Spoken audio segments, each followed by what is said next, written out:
Pertanyaan, apa sih perbedaan antara akhlak dan adab? Atas jawabannya diucapkan terima kasih. Baik, akhlak dan adab berasal dari bahasa Arab. Oleh sebagian orang Indonesia, kedua kata itu diartikan dengan makna yang tidak jauh berbeda. Oleh sebab itu, marilah kita pelajari kedua kata tersebut dalam bahasa Arab. Yang pertama, akhlak. Akhlakun jam'u khuluqin. Bermula lafadz akhlak jam'u khuluqin, yaitu jamaknya lafadz khuluq. Al-khuluqu wal khalaqu minal khalqi. Ini ada tiga kata yang sama bentuknya, yaitu kha lam qaf, kha lam qaf, kha lam qaf, tetapi dengan harokat yang berbeda maka maknanya berbeda. Yang pertama al-khuluqu dengan dhammah kha dan lamnya di dhammah. Al-khuluqu maknanya khuluq, yaitu yang kita sebut akhlak, perilaku, tingkah laku atau tabiat atau watak asliyah, itu namanya khuluq.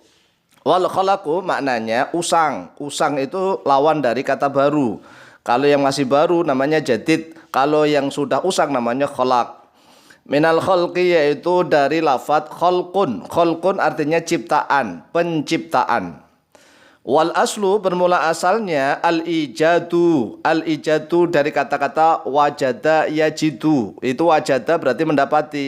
Kemudian ikut wazan af'ala menjadi aujada yujidu ijad. Berarti mendapatkan. Al-ijad itu mendapatkan sesuatu hal yang baru, yaitu artinya penciptaan. Al-ijad, al-ibda'. Al-ijadu at-tabi'iyu, yang bersifat tabiat, tabiat watak asli bawaan. Al-fitriyu yang bersifat fitrah kemanusiaan. Al-khalqiyu yang bersifat ciptaan. Jadi akhlak ini adalah erat sekali dengan watak, tabiat, perilaku manusia, tingkah laku yang asli bawaan dari ciptaan. Kemudian yang kedua, lafadz adab. Adabun jam'u adabin. Bermula lafadz adab, jam'u adabin, yaitu jamaknya lafadz adab. Al-adabu minat ta'dibi. Bermula lafadz adab minat ta'dib, yaitu dari lafadz ta'dib. Ta'dib ini adalah sigat masdar dari adaba yu'adibu ta'diban. Wahwa at-tahdhibu. Wahwa bermula dia lafadz ta'dib, at-tahdhibu yaitu pendidikan. Jadi adab ini erat sekali dengan pendidikan atau pembelajaran. Jadi ada proses dulu pembelajaran. Wal aslu bermula asalnya lafadz adab. Ilmun yaitu suatu ilmu pengetahuan, bidurufil kalami pada hiasan kata, cara mengolah tata bahasa dengan baik. Fil sya'ri di dalam syair, wal nathri dan di dalam nathar atau prosa. Prosa adalah suatu karangan bebas yang tak bersajak.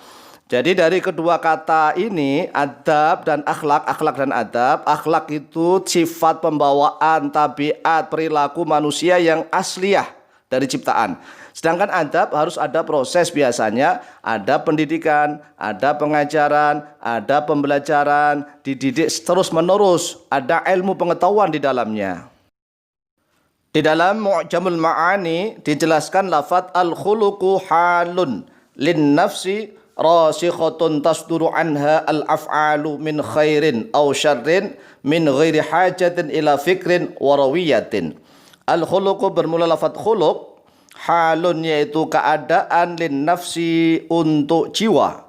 Jiwa rasikhatun yang teguh mendalam, tasduru yang muncul anha daripada jiwa, al-af'alu oleh beberapa perbuatan, min khairin dari jenis kebaikan, au syarrin atau dari jenis keburukan, min ghairi hajatin dari tanpa ada suatu hajat kebutuhan, ila fikrin kepada pemikiran, warawiyatin dan pada pertimbangan. Jadi akhlak ini, khuluq itu akhlak adalah keadaan jiwa manusia yang melekat di dalamnya, yang muncul perbuatan-perbuatan, bisa yang khair, bisa juga yang syar, bisa yang baik dan bisa yang buruk, tanpa ada pertimbangan, tanpa ada proses pemikiran yang mendalam. Kemudian dengan kata lain juga disebutkan akhlakun hiya majmu'atu sifatin nafsiyatin wa a'malil insani allati tusofu bil husni awil qubhi. Akhlakun bermula lafadz akhlak, hiya dia akhlak, majmu'atu sifatin yaitu kumpulan beberapa sifat, nafsiyatin yang bersifat jiwa, wa a'malil insani dan kumpulan beberapa perbuatan manusia, allati yang tusofu disifati terhadap dia allati bil husni dengan kebaikan, awil qubhi atau dengan keburukan. Jadi kalau kita membahas akhlak maka ada dua potensi, bisa yang baik, bisa yang buruk. Mari kita perhatikan para ulama ahli hadis dan ulama-ulama lain dalam menyusun kitab kemudian memberikan judul pada kitabnya. Yang pertama Al-Imam Al-Kharaiti As-Samiri memiliki kitab dengan judul yang pertama Makarimul Akhlak wa Ma'aliha wa Mahmudu Tara'ikiha. Jadi kitab beliau dikasih nama, kasih judul Makarimul Akhlak, ya, semulia-mulianya akhlak. Kemudian yang kedua Masawiul Akhlak, ini adalah seburuk-buruknya akhlak, wa madmumuha, dan yang tercelanya akhlak. Jadi akhlak ada yang bisa makarim, ada yang bisa masawi. Kemudian yang kedua Al-Imam At-Tabarani memiliki kitab dengan judul Makarimul Akhlak. Al-Imam Al-Baihaqi punya kitab namanya Al-Adab. Adab ini lebih umum daripada akhlak. Kemudian para ulama-ulama mutakhirin memiliki kitab yang dikaji anak-anak di madrasah atau di pondok-pondok pesantren dengan judul Al-Akhlaqu lil Banin wal Akhlaqu lil Banat. Ada kitab Akhlaq lil Banin dan Akhlaq lil Banat. Adapun akhlakun nubuwati, akhlak-akhlak kenabian yang dimiliki oleh para nabi dan rasul, walaupun sifatnya tabiat, watak asliyah, tetapi akhlak para nabi dan rasul sudah mahmudah, sudah terpuji seluruhnya. Qala Allah tabaraka wa ta'ala, a'udzu billahi minasyaitonir rajim. Wa innaka la'ala khuluqin adim. Wa innaka, dan sungguhnya engkau Muhammad, la'ala khuluqin, yaitu sungguh-sungguh berada di atas akhlak adimin, yang agung, yang mulia, yang terpuji. Dalam surat Al-Qalam ayat yang keempat. Qala Ibnu Jaririn At-Tabari fi tafsirihi, telah berkata oleh Ibnu Jarir At-Tabari dalam tafsir beliau, wa innaka ya Muhammadu la'ala adabin adimin. Sesungguhnya engkau wahai Muhammad la'ala, yaitu sungguh-sungguh berada di atas adab. Beliau menafsiri dengan lafaz adab. Jadi khuluq diartikan, ditafsir oleh beliau dengan menggunakan lafaz adab. Adimin, yang agung, yang mulia, yang terpuji. Wadzalika, bermula itu adabul Qur'ani, yaitu adab Al-Qur'an. Jadi Rasulullah sudah dididik oleh Allah dengan menggunakan adab Al-Qur'an. Alladzi addabahullahu bihi. Alladzi, yang adaba, telah mendidik hu kepadanya dia Nabi Muhammad, Allahu oleh Allah, bi dengan alladzi, wa huwa al-islamu wa syara'i'uhu. Wa huwa, bermula dia adab ini adalah al-islamu, yaitu Islam, wa syara'i'uhu, dan syariat-syariat Islam. Sehingga para nabi dan rasul bukan hanya khusus kepada Muhammad, semuanya memiliki jiwa yang asliyah, yang akhlak yang asli, watak tabi'iyah yang asli dari Allah SWT yang sudah mahmudah.